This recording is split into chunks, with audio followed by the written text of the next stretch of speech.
farming is on the most dangerous jobs in the country. Farming is one of the most dangerous professions in the U.S. Agriculture is statistically one of the most dangerous occupations in America.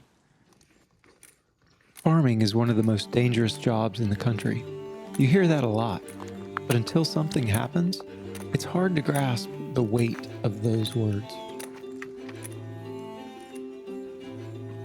Farming isn't just about early mornings and hard work, it's about resilience. Out here, things don't always go as planned, and sometimes life can change in an instant.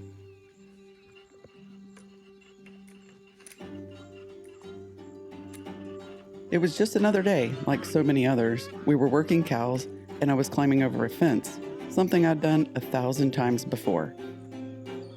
But this time was different. I lost my balance, and the fence flexed beneath me. My foot caught, and the next thing I knew, I was on the ground.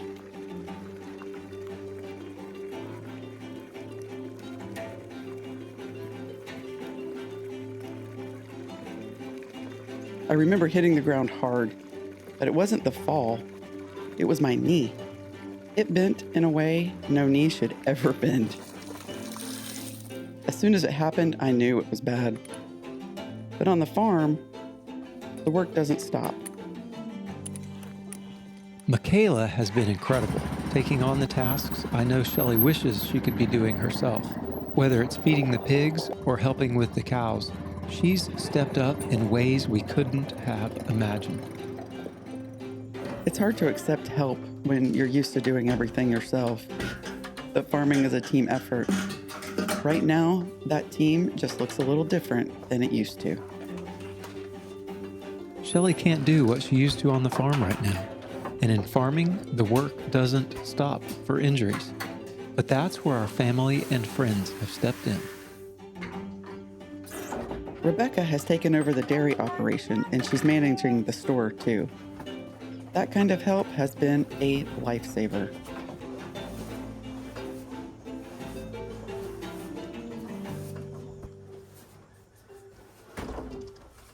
We even welcomed a new calf, Grizz, named for a special friend of ours who named Artie.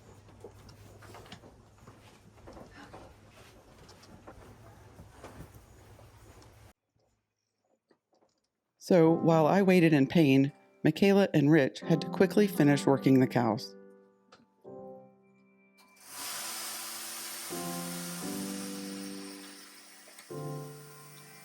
The pain was sharp, but we still had to finish the job. Once the cows were settled, Rich helped me to the Jeep, and we drove straight to Springfield.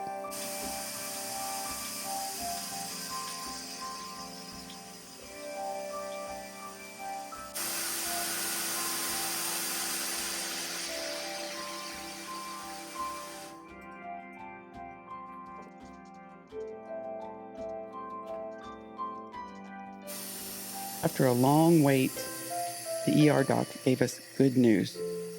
Or so we thought. No broken bones. We felt relieved. We thought we'd dodged a bullet, but something didn't feel right. And 10 days later, the truth came out.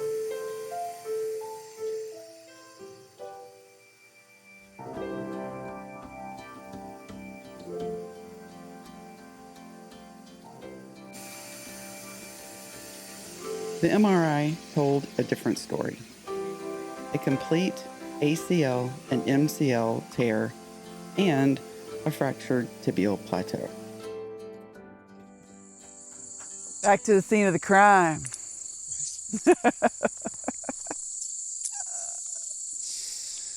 Oh, mercy.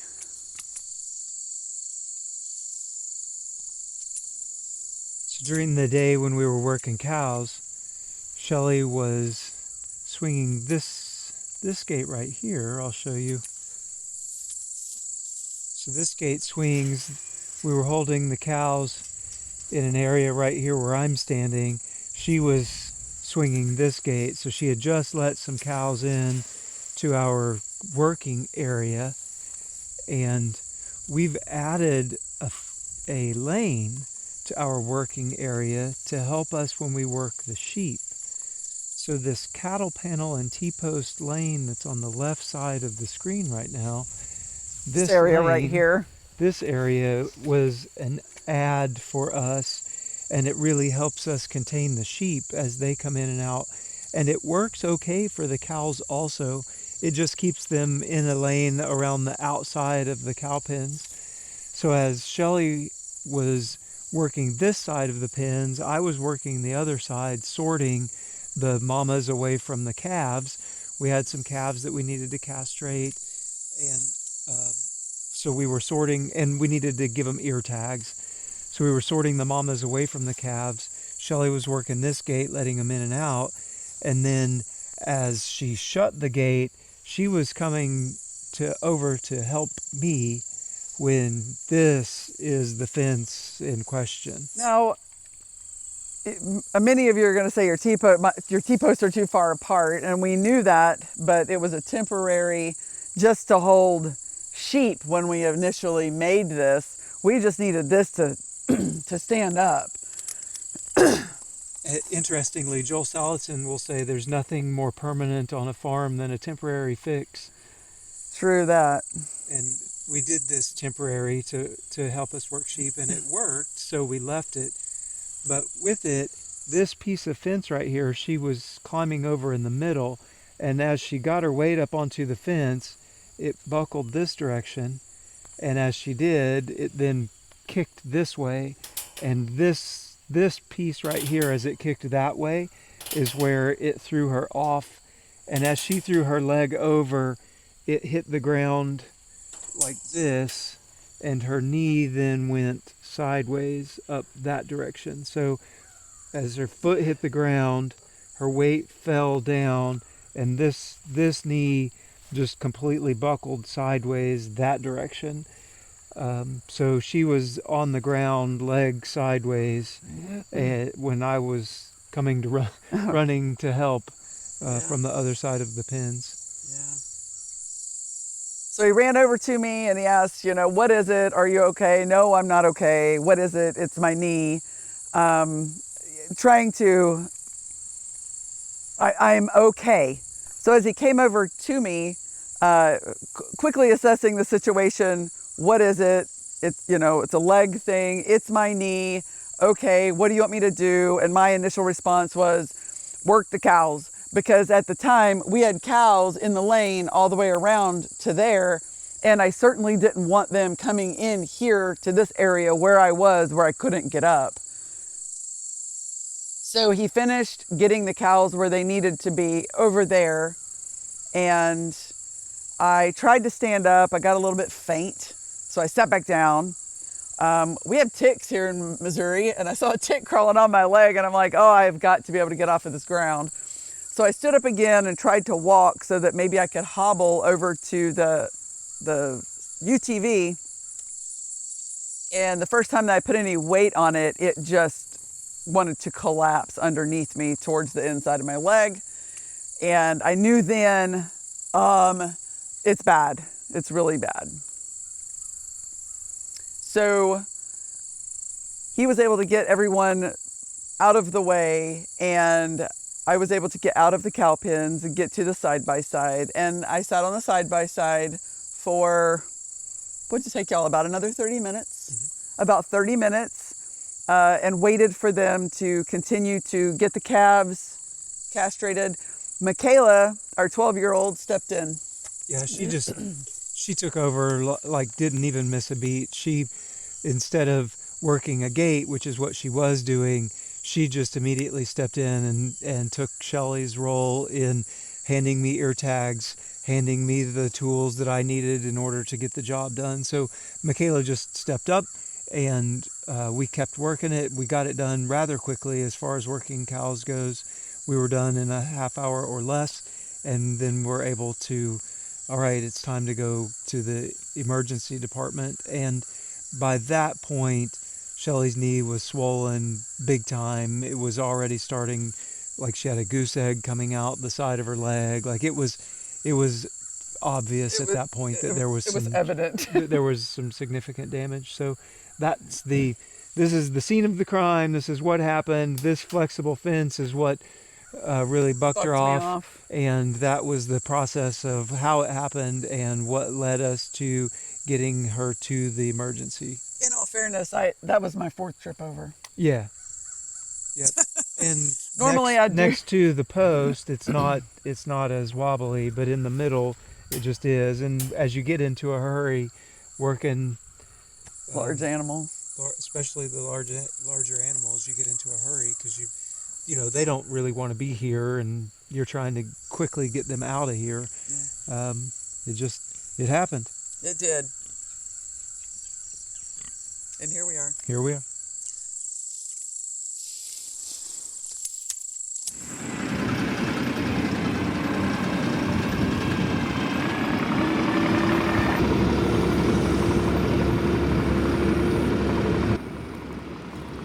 The day-to-day work doesn't slow down. Michaela is now doing the things that Shelley would normally do. Many things on our farm are two-person jobs, and with Shelley on crutches, well, our support system is stepping in. The weather's been so dry lately that the grass has quit growing, and we're feeding our winter hay in October.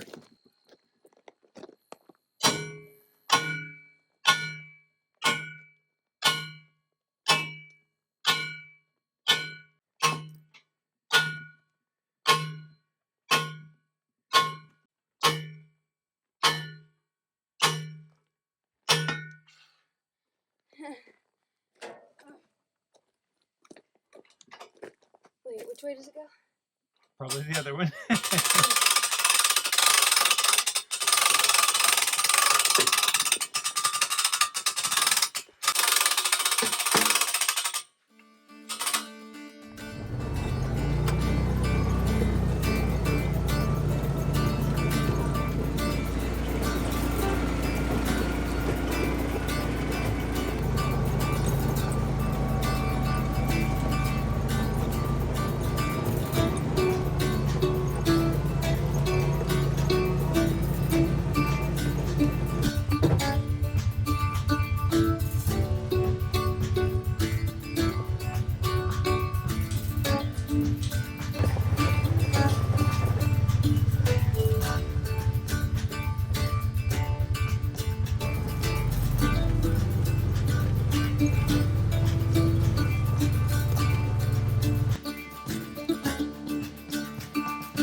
As the day continues, we've got to get the brooder put back together for our 60 new layer chicks.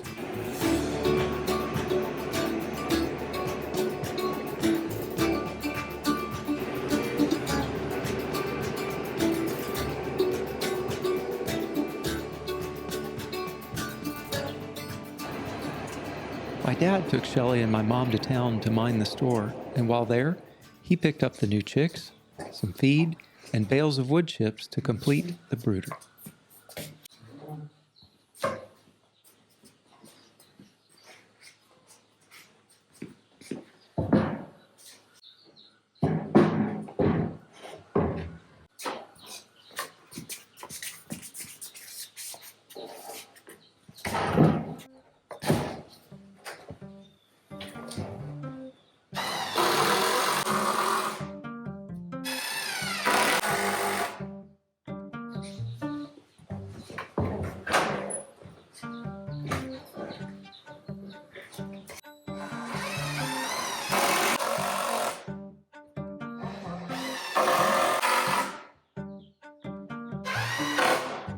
Michaela and Rich aren't alone in this. His parents have been a huge help, running errands, picking up supplies, and making sure everything is ready for the new chicks.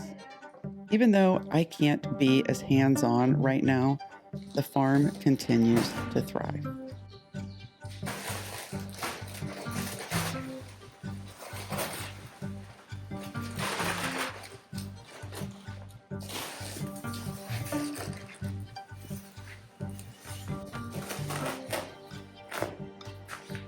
We've had an amazing support system of family, friends, even neighbors offering to help in any way they can.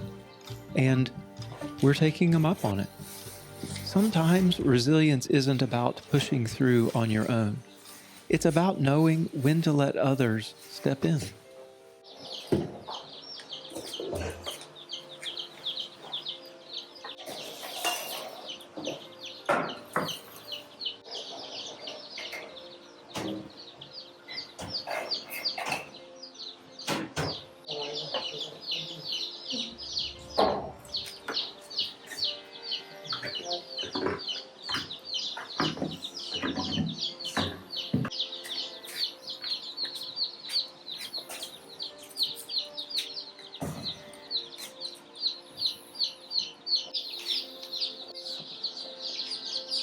This isn't about doing it all ourselves. It's about relying on the people around us, the ones who show up when things get tough. That's the real strength of this farm community.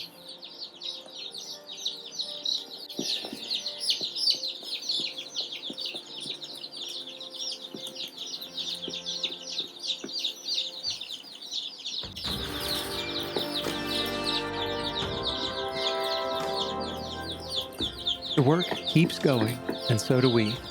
It may look a little different for a while, but with this kind of support, we are confident everything is going to be okay.